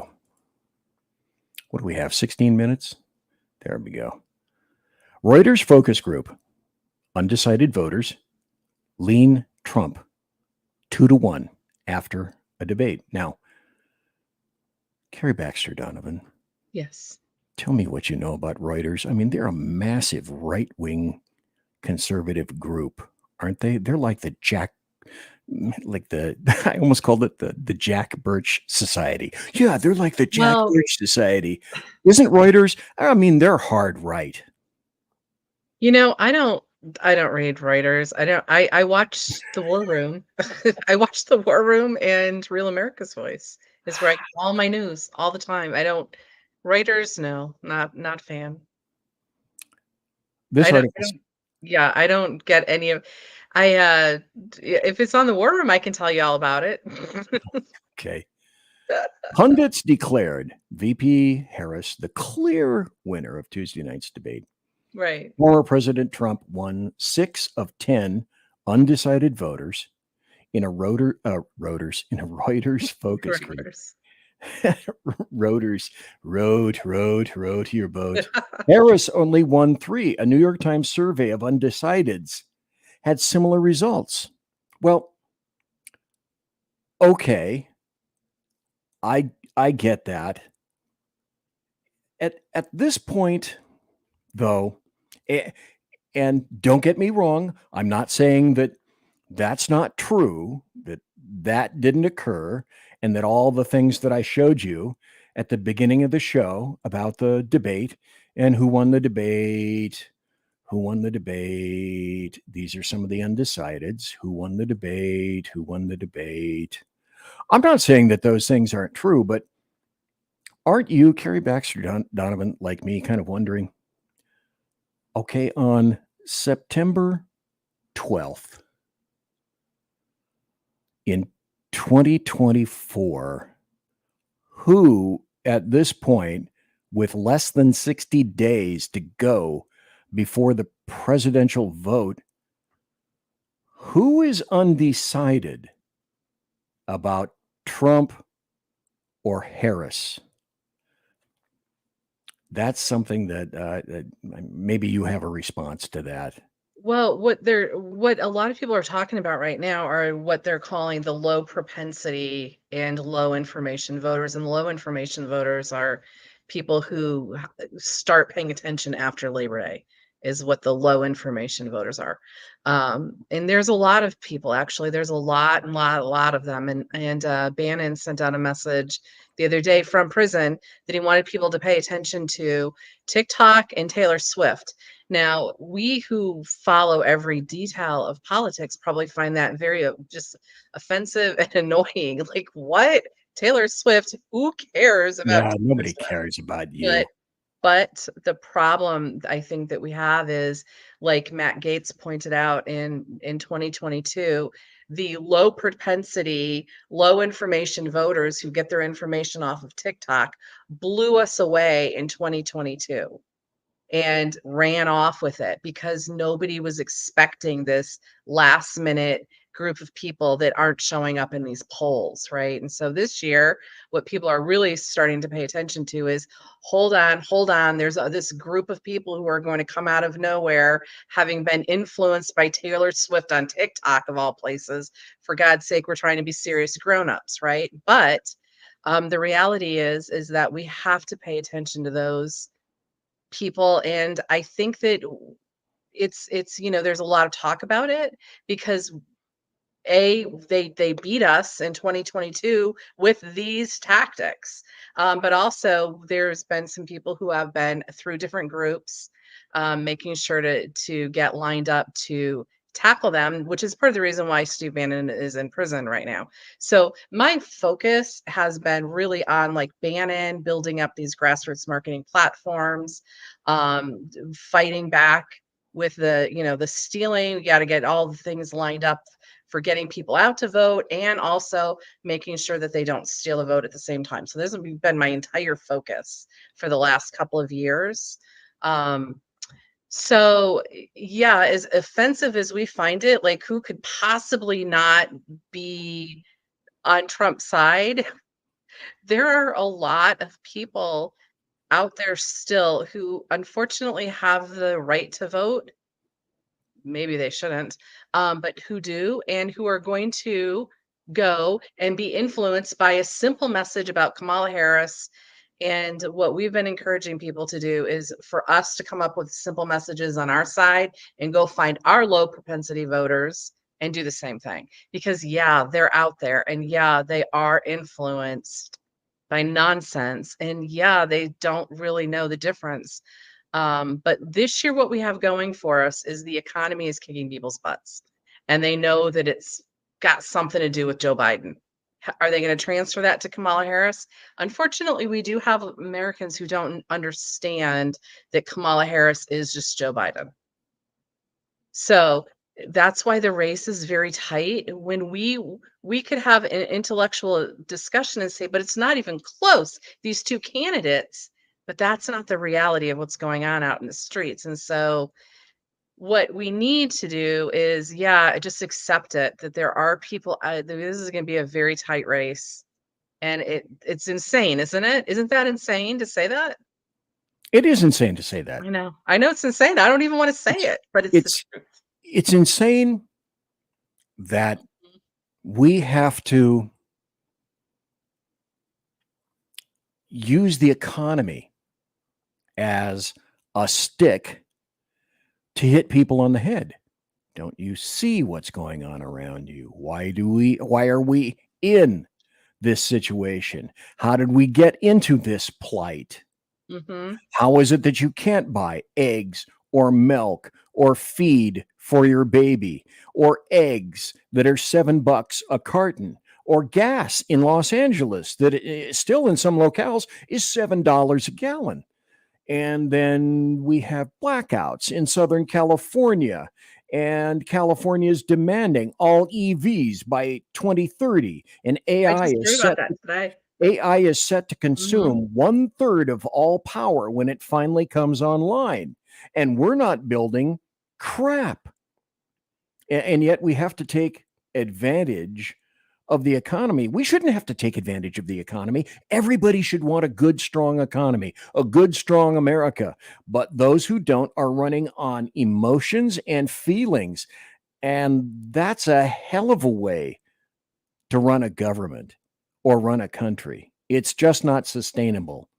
And then voting tax, and the Republicans are every bit as guilty as this, voting in more money, extra budgets, extending we haven't had a true budget signed off by both parties since 1996. And BZ, I have to tell you this. You and I were having this same discussion, I think in like 2016. And I said, Trump's going to win. Trump's going to win. Trump's going to win. And we were having the same discussion about the Republicans, but I try to tell people, look, it's a long game. We're doing a lot better than we were when I started really being involved in politics in like 1998 online. I mean, blogging about it. I've been following politics my entire life since my grandmother was screaming about the media and Nixon and telling me things that I was a little teeny tiny baby. What did I know? Anyway, we're doing better though than we used to do. We need everyone to stay engaged, keep the ball moving down the field is my point. Because, think of the John Bonner years. You remember those years, right? We're doing better now than we were then. We have more people on our side. We have more people who understand the politics and getting involved than we did before. But we're not going to, even if Trump gets into office, we're still screwed because of all of the mistakes. So we need people to be prepared for that, I think. And get Trump in office. He's the better choice, obviously. And then be prepared. We have to stay engaged and keep moving the ball down the field on all of these big issues. But I think that the economy is a good place to hit them because Americans, many people are not going to do anything until they're in pain and the economy is hurting them. So I say exploit it right now for everything that it is. But weren't we having the same conversation about the stupid Republicans years ago?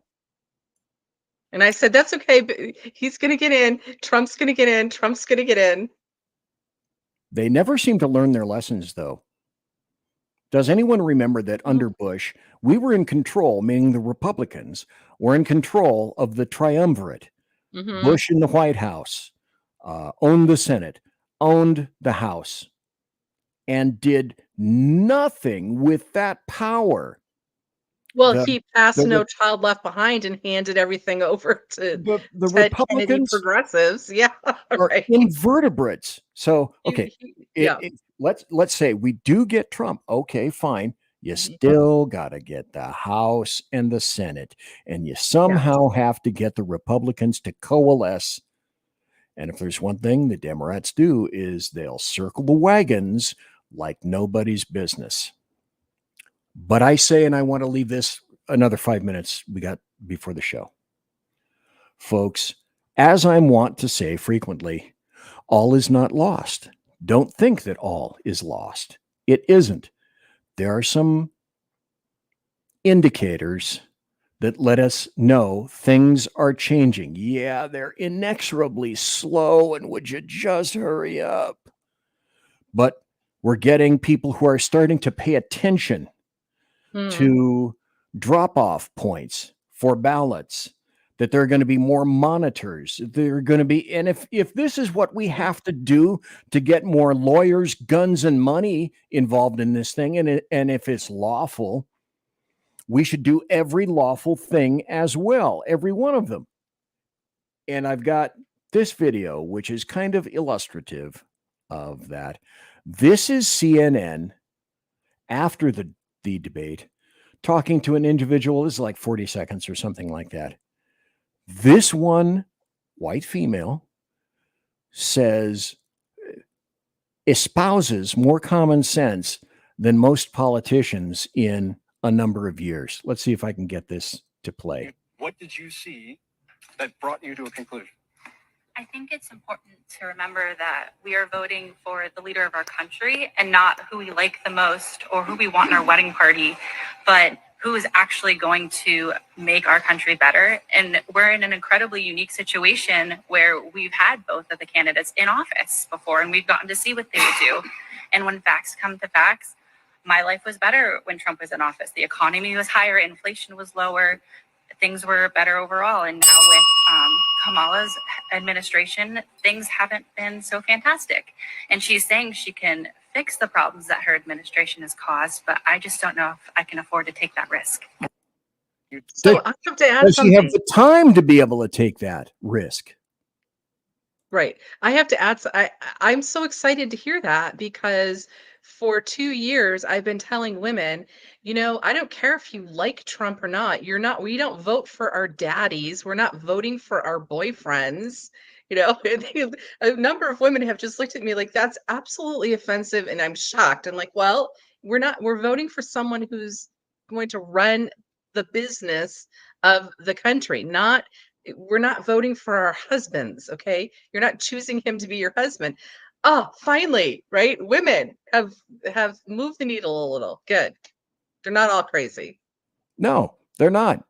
And with that, the fact that we have concluded after 2 hours that not all women are crazy.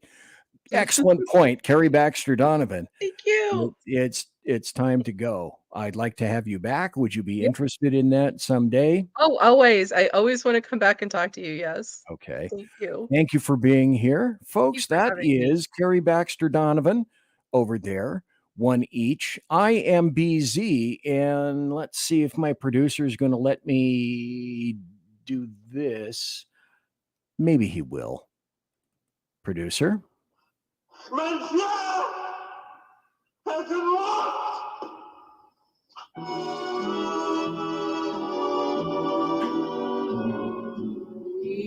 So, ladies and gentlemen, boys and girls, children of all ages, thanks for listening live to the Bloviating Zeppelin's Berserk Bobcat Saloon radio show, live and direct right here on the SHR Media Network, shrmedia.com. Wait, where's my sign, my newly made up sign? Go to shrmedia.com. Brand new site, revamped by Sean, Sackhead Sean. You're listening to the SHR Media Network. Go to shrmedia.com. That's where you need to be.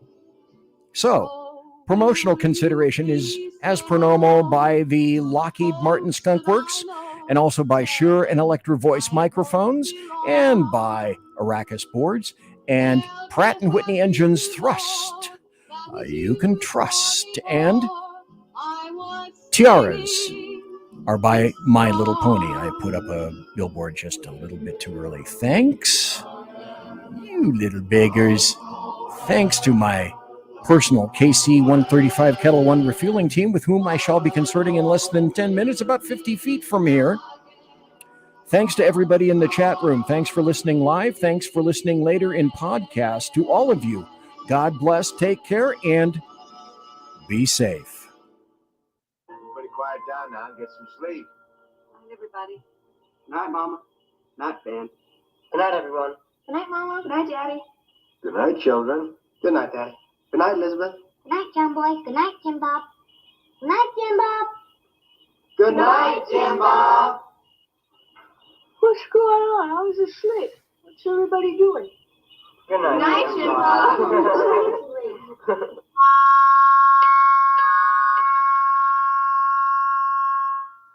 Good night, and good luck.